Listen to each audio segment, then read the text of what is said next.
मन नारायणी नारायणी हरि हरि भजमन नारायणी नारायणी हरि हरि हरि ओम नमो नारायण ओम नमो नारायण। आइए भक्तों, आज सुनेंगे मार्गशीर्ष मास कृष्ण पक्ष बृहस्पति भगवान की कथा एवं आरती। तो एक बार बोलिए प्रेम से बृहस्पति भगवान की जय, लक्ष्मी माता की जय। कि प्राचीन समय की बात है, भारतवर्ष में एक राजा राज्य करता था। वह बड़ा प्रतापी और दानी था। वह नित्य गरीबों और ब्राह्मणों की सेवा सहायता करता था। वह प्रतिदिन मंदिर में भगवान दर्शन करने जाता था, लेकिन यह उसकी रानी को अच्छा न लगता। न वह व्रत करती और न ही किसी को एक पैसा दान में देती। राजा को भी ऐसा करने से मना किया करती। एक समय की बात है कि राजा शिकार खेलने वन को चले गए। घर पर रानी और दासी थी। उस समय गुरु बृहस्पति साधु का रूप धारण कर राजा के दरवाजे पर भिक्षा मांगने आए।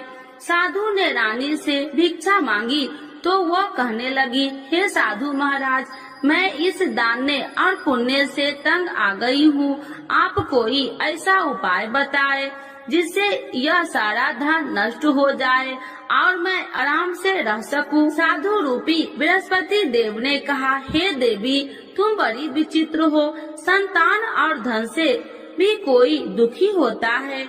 अगर तुम्हारे पास अधिक धन है तो इसे शुभ कार्यों में लगाओ, जिससे तुम्हारे दोनों लोक सुधरे। परंतु साधु की इन बातों से रानी खुश नहीं हुई। उसने कहा कि मुझे ऐसे धन की आवश्यकता नहीं जिसे मैं दान में दूं तथा जिसको संभालने में ही मेरा सारा समय नष्ट हो जाए। साधु ने कहा, यदि तुम्हारी ऐसी इच्छा है तो जैसे मैं तुम्हें बताता हूँ तुम वैसे ही करना। बृहस्पतिवार के दिन तुम घर को गोबर से लिपना, अपने केसे को पीली मिट्टी से धोना, केसे को धोते समय स्नान करना, राजा से हजामत बनाने को कहना, भोजन में मांस मदिरा खाना, कपड़ा धोबी के यहाँ धुलने डालना। इस प्रकार 7 बृहस्पतिवार करने से तुम्हारा समस्त धन नष्ट हो जाएगा। इतना कहकर साधु बने बृहस्पति देव अंतर ध्यान हो गए। साधु के कहे अनुसार करते हुए रानी को केवल 3 बृहस्पतिवार ही बीते थे कि उसकी समस्त धन संपत्ति नष्ट हो गई। भोजन के लिए परिवार तरसने लगा। एक दिन राजा रानी से बोला, हे रानी, तुम यहीं रहो, मैं दूसरे देश को जाता हूँ, क्योंकि यहाँ पर मुझे सभी जानते हैं, इसीलिए मैं कोई छोटा कार्य नहीं कर सकता। ऐसा कहकर राजा परदेश चला गया। वहाँ वह जंगल से लकड़ियाँ काट कर लाता और शहर में बेचता। इस तरह वह अपना जीवन व्यतीत करने लगा। इधर राजा के बिना रानी और दासी दुखी रहने लगी। एक समय जब रानी और दासियों को 7 दिन बिना भोजन के रहना पड़ा तो रानी ने अपनी दासी से कहा, हे दासी, पास ही के नगर में मेरी बहन रहती है, वह बड़ी धनवान है, तू उसके पास जा और कुछ ले आ ताकि थोड़ा बहुत गुजर बसर हो जाए। दासी रानी की बहन के पास गई। उस दिन बृहस्पतिवार था। रानी की बहन उस समय बृहस्पतिवार की कथा सुन रही थी।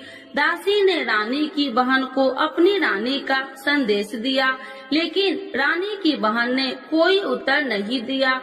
जब दासी को रानी की बहन से कोई उत्तर नहीं मिला तो वह बहुत दुखी हुई। उसे क्रोध भी आया। दासी ने वापस आकर रानी को सारी बात बता दी। सुनकर रानी ने अपने भाग्य को कोसा। उधर रानी की बहन ने सोचा कि मेरी बहन की दासी आई थी, परंतु मैं उससे नहीं बोली, इससे वह बहुत दुखी हुई होगी।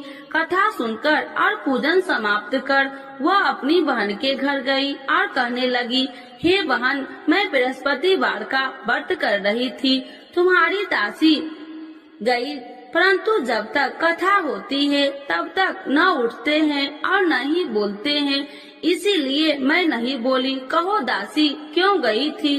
रानी बोली, बहन हमारे घर अनाज नहीं था। ऐसा कहते कहते रानी की आंखें भर आई। उसने दासियों समेत भूखा रहने की बात भी अपनी बहन को बता दी। रानी की बहन बोली, बहन देखो बृहस्पति देव भगवान सबकी मनोकामना पूर्ण करते हैं। देखो शायद तुम्हारे घर में अनाज रखा हो। यह सुनकर दासी घर के अंदर गई तो वहाँ उसे एक घड़ा अनाज का भरा मिल गया। उसे बड़ी हैरानी हुई क्योंकि उसे एक बर्तन देख लिया था। उसने बाहर आकर रानी को बताया। दासी रानी से कहने लगी, हे रानी, जब हमको भोजन नहीं मिलता तो हम व्रत ही तो करते थे, इसीलिए क्यों न इनसे व्रत और कथा की विधि पूछ ली जाए, हम भी व्रत किया करेंगे। दासी के कहने पर रानी ने अपनी बहन से बृहस्पतिवार व्रत के बारे में पूछा। उसकी बहन ने बताया, बृहस्पतिवार के व्रत में चने की दाल और मुनक्का से विष्णु भगवान का केले की जड़ में पूजन करे तथा दीपक जलाए, पीला भोजन करे तथा कथा सुने। इससे गुरु भगवान प्रसन्न होते हैं, मनोकामना पूर्ण करते हैं। व्रत और पूजन की विधि बताकर रानी की बहन अपने घर लौट आई। रानी और दासी दोनों में निश्चय किया कि बृहस्पति देव भगवान का पूजन जरूर करेंगे। 7 रोज बाद जब बृहस्पतिवार आया तो उन्होंने व्रत रखा। घुड़सार में जाकर चना और गुड़ बिन लाई तथा उसकी दाल से केले की जड़ तथा विष्णु भगवान का पूजन किया। अब पीला भोजन कहाँ से लाए? दोनों बड़ी दुखी हुई, परंतु उन्होंने व्रत किया था, इसीलिए बृहस्पति देव भगवान प्रसन्न थे। एक साधारण व्यक्ति के रूप में वे दोनों थालों में सुंदर पीला भोजन लेकर आए और दासी को देकर बोली, हे दासी, यह भोजन तुम्हारे लिए और तुम्हारी रानी के लिए है, इसे तुम दोनों ग्रहण करना। दासी भोजन पाकर बहुत प्रसन्न हुई। उसने रानी को सारी बात बताई। उसके बाद से वे प्रत्येक बृहस्पतिवार को गुरु भगवान का व्रत और पूजन करने लगी। बृहस्पति भगवान की कृपा से उनके पास धन हो गया, परंतु रानी फिर पहले की तरह आलस करने लगी। तब दासी बोली, देखो रानी, तुम पहले भी इसी प्रकार आलस करती थी, तुम्हें धन रखने में कष्ट होता था, इस कारण सभी धन नष्ट हो गया। अब गुरु भगवान की कृपा से धन मिला है तो फिर तुम्हें आलस होता है। बड़ी मुसीबतों के बाद हमने ये धन पाया है, इसीलिए हमें दान पुण्य करना चाहिए। अब तुम भूखे मनुष्यों को भोजन कराओ, प्याव लगवाओ, ब्राह्मणों को दान दो, कुआं, तालाब, बावड़ी आदि का निर्माण कराओ, मंदिर, पाठशाला बनाकर ज्ञान दो, कुमारी कन्याओं का विवाह करवाओ, अर्थात धन को शुभ कार्यों में खर्च करो, जिससे तुम्हारे कुल का यश बढ़ेगा तथा स्वर्ग की प्राप्ति हो और पितृ प्रसन्न हो। दासी की बात मानकर रानी शुभ कर्म में करने लगी, उसका यश फैलने लगा। एक दिन रानी और दासी आपस में विचार करने लगी कि जाने राजा किस दशा में होंगे, उनकी कोई खोज खबर भी नहीं है। उन्होंने श्रद्धा पूर्वक गुरु बृहस्पतिवार भगवान से प्रार्थना की, राजा जहाँ कहीं भी हो शीघ्र वापस आ जाए। उधर राजा परदेश में बहुत दुखी रहने लगा। वह प्रतिदिन जंगल से लकड़ियाँ बीन कर लाता और उसे शहर में बेचकर अपने दुखी जीवन को बड़ी कठिनता से व्यतीत करता। एक दिन दुखी हो अपनी पुरानी बातों को याद करके वह रोने लगा और उदास हो गया।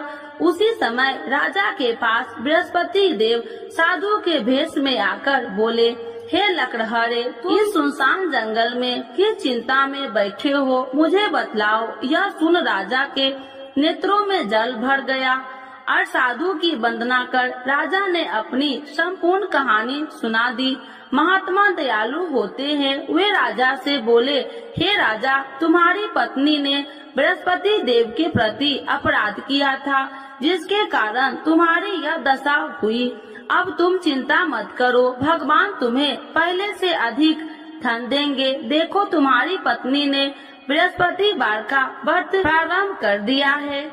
अब तुम भी बृहस्पतिवार का व्रत करके चने की दाल व गुड़ जल के लोटे में डालकर केले का पूजन करो। फिर कथा कहो या सुनो, भगवान तुम्हारी सब मनोकामनाओं को पूर्ण करेंगे। साधु की बात सुनकर राजा बोले, हे प्रभु, लकड़ी बेचकर तो इतना पैसा भई नहीं बचता जिससे भोजन के उपरांत कुछ बचा सकूं। मैंने रात्रि में अपनी रानी को व्याकुल देखा है। मेरे पास कोई साधन नहीं जिससे उसका समाचार जान सकूं। फिर मैं कौन सी कहानी कहूँ, यह भी मुझको मालूम नहीं। साधु ने कहा, हे राजा, मन में बृहस्पति भगवान के पूजन व्रत का निश्चय करो। वे स्वयं तुम्हारे लिए कोई राह बना देंगे। बृहस्पतिवार के दिन तुम रोजाना की तरह लकड़ियाँ लेकर शहर में जाना। तुम्हें रोज से 2 गुना धन मिलेगा, जिससे तुम भली भांति भोजन कर लोगे तथा बृहस्पति देव की पूजा का सामान भी आ जाएगा। धीरे धीरे समय व्यतीत होने पर फिर बृहस्पतिवार का दिन आया। राजा जंगल से लकड़ियाँ काटकर शहर में बेचने लगा। उसे उस दिन और 2 दिनों से अधिक धन मिला। राजा ने चना गुड़ आदि लाकर बृहस्पतिवार का व्रत किया। उस दिन से उसके सभी कलेश दूर हुए। परंतु जब अगले गुरुवार का दिन आया तो वह बृहस्पतिवार का व्रत करना भूल गया। इस कारण बृहस्पति भगवान नाराज हो गए। उस दिन उस नगर के राजा ने विशाल यज्ञ का आयोजन किया था तथा अपने समस्त राज्यों में घोषणा करवा दी कि सभी मेरे यहाँ भोजन करने आवे, किसी के घर चूल्हा न जले। इस आज्ञा को जो न मानेगा उसको फांसी दे दी जाएगी। राजा की आज्ञा अनुसार राज्य के सभी वासी राजा के भोजन में सम्मिलित हुए, लेकिन लकड़हारा कुछ देर से पहुंचा, इसीलिए राजा को उसको अपने साथ महल में ले गए। जब राजा लकड़हारे को भोजन करा रहे थे तो रानी की दृष्टि उस खूंटी पर पड़ी जिस पर उसका हार लटका हुआ था। उसे हार खूंटी पर लटका दिखाई नहीं दिया। रानी को निश्चय हो गया कि मेरा हार इस लकड़हारे ने चुरा लिया है। उसी समय सैनिक बुलाकर उसको जेल में डलवा दिया। लकड़हारा जेल में विचार करने लगा कि जाने कौन से पूर्व जन्म के कर्म से मुझे यह दुख प्राप्त हुआ है। आज जंगल में मिले साधु को याद करने लगा। तत्काल बृहस्पति देव साधु के रूप में प्रकट हो गए और कहने लगे, अरे मूर्ख, तूने बृहस्पति देवता की कथा नहीं की, इसी कारण तुझे यह दुख प्राप्त हुआ है। अब चिंता मत कर, बृहस्पतिवार के दिन जेल खाने के दरवाजे पर तुझे 4 पैसे पड़े मिलेंगे। उनसे तू बृहस्पतिवार की पूजा करना तो तेरे सभी कष्ट दूर हो जाएंगे। अगले बृहस्पतिवार उसे जेल के द्वार पर 4 पैसा मिले। राजा के पूजा का सामान मंगवाकर कथा कही और प्रसाद बांटा। उसी रात्रि में बृहस्पति देव ने उस नगर के राजा को स्वप्न में कहा, हे राजा, तूने जिस जेल में बंद किया है उसे कल छोड़ देना, वह निर्दोष है। राजा प्रातः काल उठा और खूंटी पर हार टंगा देकर लकड़हारे को बुलाकर क्षमा मांगी तथा राजा के योग्य सुंदर वस्त्र आभूषण भेंट कर उसे विदा किया। गुरुदेव की आज्ञा अनुसार राजा अपने नगर को चल दिया। राजा जब नगर के निकट पहुंचा तो उसे बड़ा ही आश्चर्य हुआ। नगर में पहले से अधिक बाग, तालाब और कुएं तथा बहुत सी धर्मशालाएं, मंदिर आदि बने हुए थे। राजा ने पूछा कि यह किसका बाग और धर्मशाला है। तब नगर के सब लोग कहने लगे कि यह सब रानी और दासी द्वारा बनवाए गए हैं। राजा को आश्चर्य हुआ और गुस्सा भी आया कि उसकी अनुपस्थिति में रानी के पास धन कहां से आया होगा। जब रानी ने यह खबर सुनी कि राजा आ रहे हैं तो उसने अपनी दासी से कहा, हे दासी, देख राजा हमको कितनी बुरी हालत में छोड़ के गए थे वह हमारी ऐसी हालत देखकर लौट न जाए, इसीलिए तू दरवाजे पर खड़ी हो जा। रानी की आज्ञा अनुसार दासी दरवाजे पर खड़ी हो गई और जब राजा आए तो उन्हें अपने साथ महल में लिवा आई। तब राजा ने क्रोध करके अपनी तलवार निकाली और पूछने लगी, बताओ यह धन तुम्हें कैसे प्राप्त हुआ। तब रानी ने सारी कथा कह सुनाई। राजा ने निश्चय किया कि मैं रोजाना दिन में 3 बार कहानी कहा करूँगा और रोज व्रत किया करूँगा। अब हर समय राजा के दुपट्टे में चने की दाल बंधी रहती तथा दिन में 3 बार कथा कहता। एक रोज राजा ने विचार किया कि चलो अपनी बहन के यहाँ हो आऊं। इस तरह का निश्चय कर राजा घोड़े पर सवार हो अपनी बहन के यहाँ चल दिया।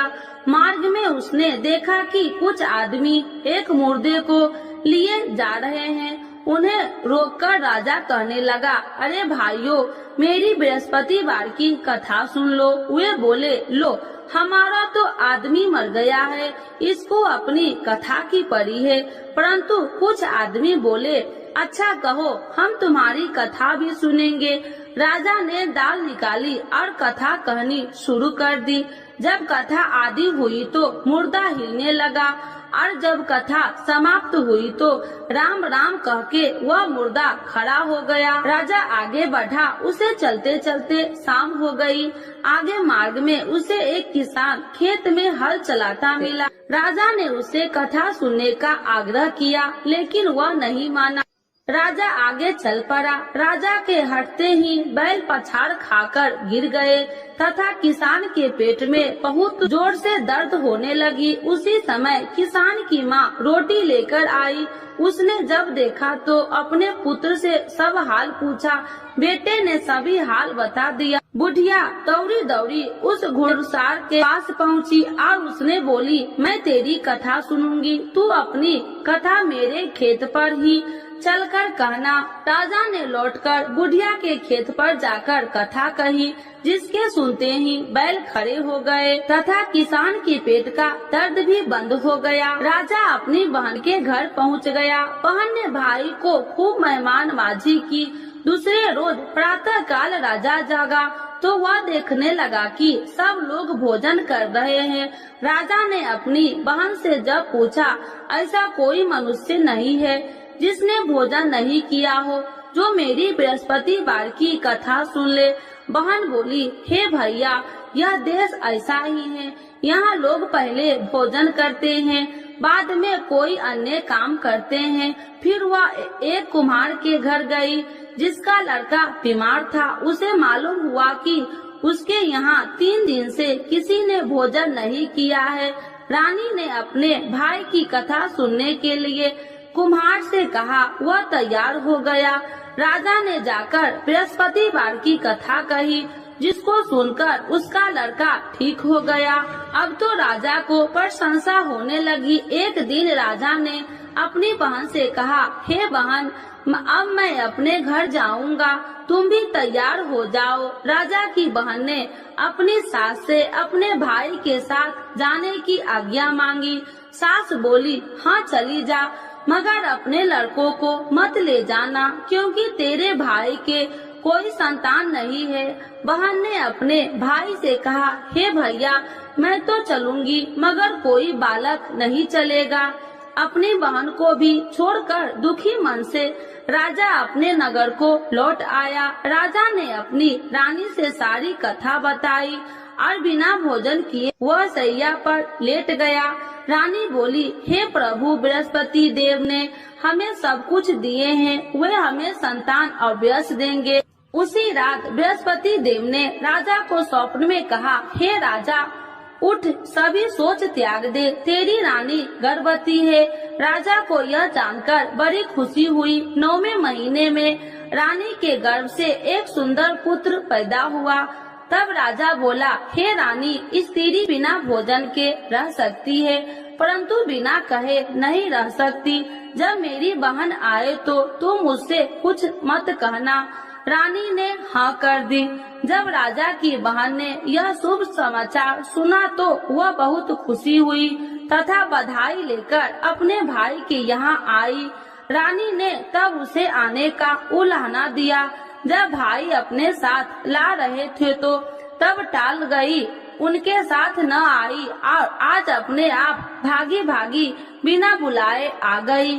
तो राजा की बहन बोली, भाई मैं इस प्रकार न कहती तो तुम्हारे घर औलाद कैसे होती। बृहस्पति देव सभी मनोकामनाएं पूर्ण करते हैं। जो श्रद्धा भाव पूर्वक बृहस्पतिवार का व्रत करता है एवं कथा पढ़ता है अथवा सुनता है और दूसरों को सुनाता है, बृहस्पति देव उसकी सभी मनोकामनाएं पूर्ण करते हैं, उनकी सदैव रक्षा करते हैं। जो संसार में सद्भावना से गुरुदेव का पूजन एवं व्रत सच्चे हृदय से करते हैं, उनकी सभी मनोकामनाएं वैसे ही पूर्ण होती है जैसे सच्ची भावना से रानी और राजा ने बृहस्पति देव की कथा का गुणगान किया तो उनकी सभी इच्छाएं बृहस्पति देव जी ने पूर्ण की।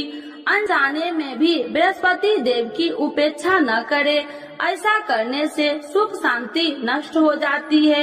इसीलिए सबको कथा सुनने के बाद प्रसाद लेकर जाना चाहिए। हृदय से उनका नमन करते हुए जयकारा बोलना चाहिए। तो एक बार बोलिए प्रेम से बृहस्पति भगवान की जय, विष्णु भगवान की जय, लक्ष्मी माता की जय। आरती श्री बृहस्पति देव की। ओम जय बृहस्पति देवा, स्वामी जय बृहस्पति देवा। छीने छीने भोग लगाऊं, छीने छीने भोग लगाऊं, कदली फल में बा। ओम जय बृहस्पति देवा, तुम्हें पूरन परमात्मा, तुम्हें अंतर्यामी, स्वामी तुम्हें अंतर्यामी। जगत पिता जगदीश्वर, जगत पिता जगदीश्वर, तुम सबके स्वामी। ओम जय बृहस्पति देवा, चरणामृत निज निर्मल, सब पातक हरिता, स्वामी सब पातक हरिता। सकल मनोरथ दायकी, सकल मनोरथ दायकी, कृपा करो भरता।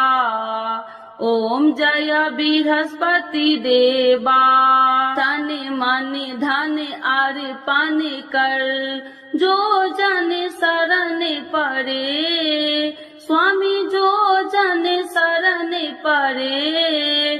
प्रभु प्रकट तब हो करे, प्रभु प्रकट तब हो कर, आकर द्वार खड़े। ओम जय बृहस्पति देवा, दीन दयाल दयानिधि, भक्तन हितकारी, स्वामी भक्तन हितकारी।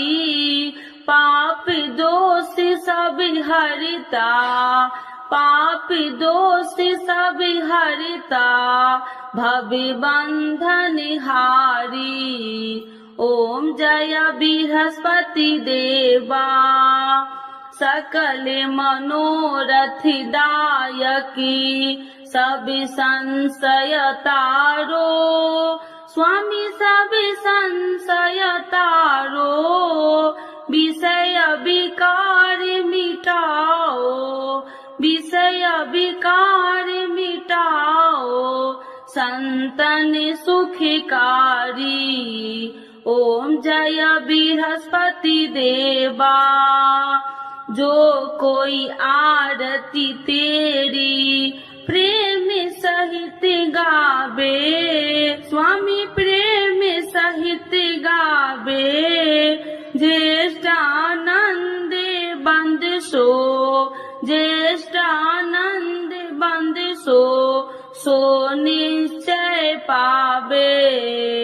ओम जय बृहस्पति देवा, स्वामी जय बृहस्पति देवा। बृहस्पति भगवान की जय, विष्णु भगवान की जय, लक्ष्मी माता की जय।